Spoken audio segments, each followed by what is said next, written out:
such liberation and joy in finding one's own vibration and unleashing it fully in the world. Can you think of a time when you were in touch with and living true to you? A time when you were in your strength and power. What does it feel like?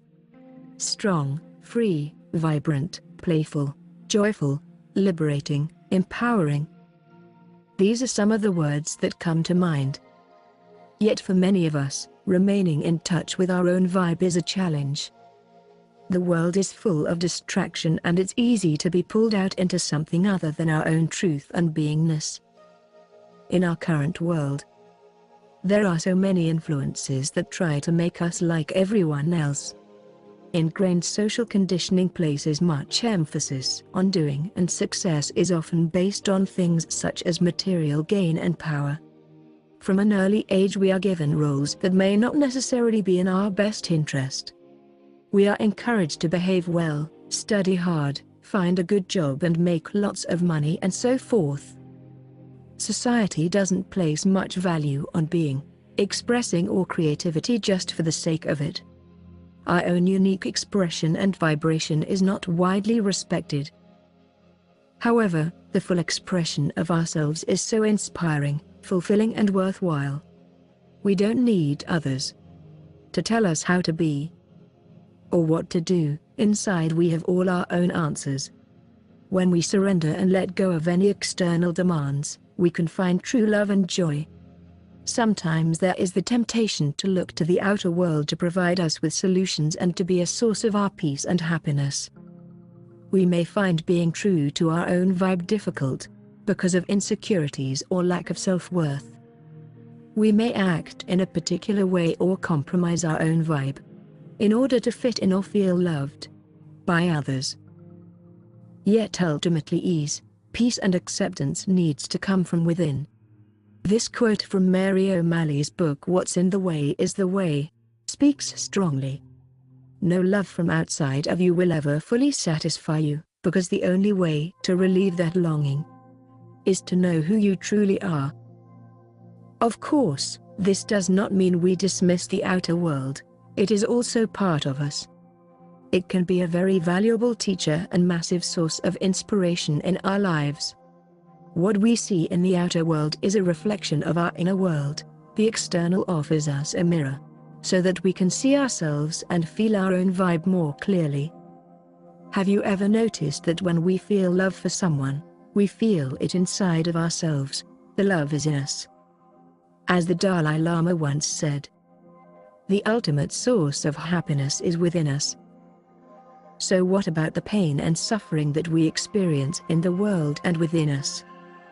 It can be beneficial to remember that our soul wants to take us into the places where we get tight, so that we can release the tensions and blockages that restrict us. Working through these distortions paradoxically helps us to get to know ourselves better, to evolve and grow.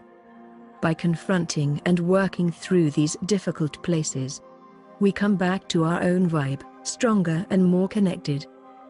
There appears to be a delicate balance between working through our pain and discomfort and living from a place of joy and lightness. We are each a unique expression within the universe, and finding our unique vibration is so vital.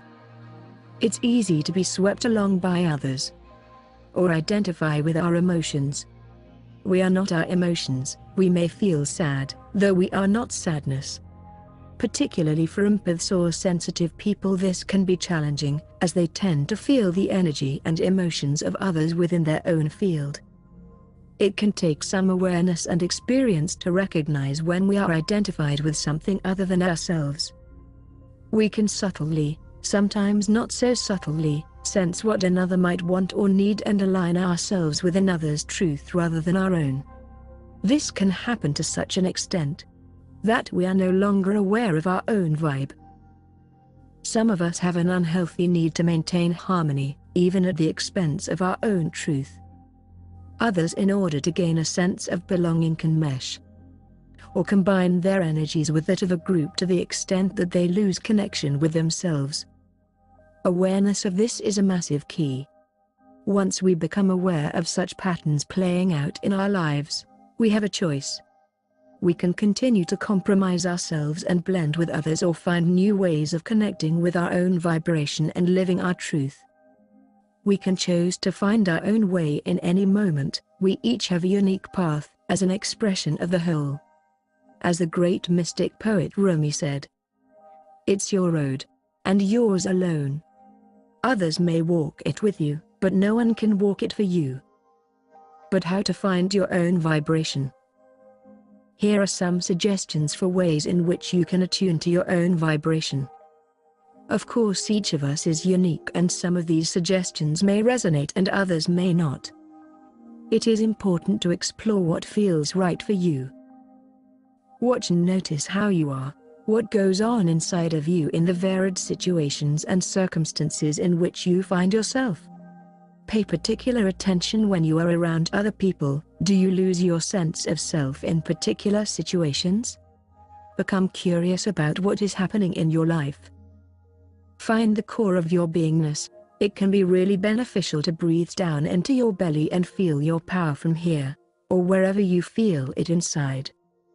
It fuels the flames of our fire within. Find what brings you joy. Spend time doing things that bring lightness and ease. Give yourself permission to play. Have a bath, an afternoon nap, or whatever else nourishes you. Perhaps leave some time aside each week and take yourself on a date. Do something inspiring and nourishing for you. Visit an art gallery, go out for dinner. Do what feels right for you, even if it seems like you may disappoint others or not live up to the expectations of society. Express your truth and honor your boundaries. Unleash your creativity. Dance, sing, write, paint, or create whatever floats your boat, so to speak. Spend time in quiet, meditate, or go for walks in nature. It's great if you can find time to yourself every day. Sometimes you may need significant time on your own, and it may be right to withdraw from family and friends for a period of time until you find yourself again. Accept and embrace the challenges in your life. Work with, rather than deny or avoid your pain. By clearing your blockages and tension, you gain a deeper connection with your true self. Notice signs and synchronicities that may be guiding you. The key is to notice how you feel about them inside. Get in touch with your gratitude and appreciate the wonder of the world around you.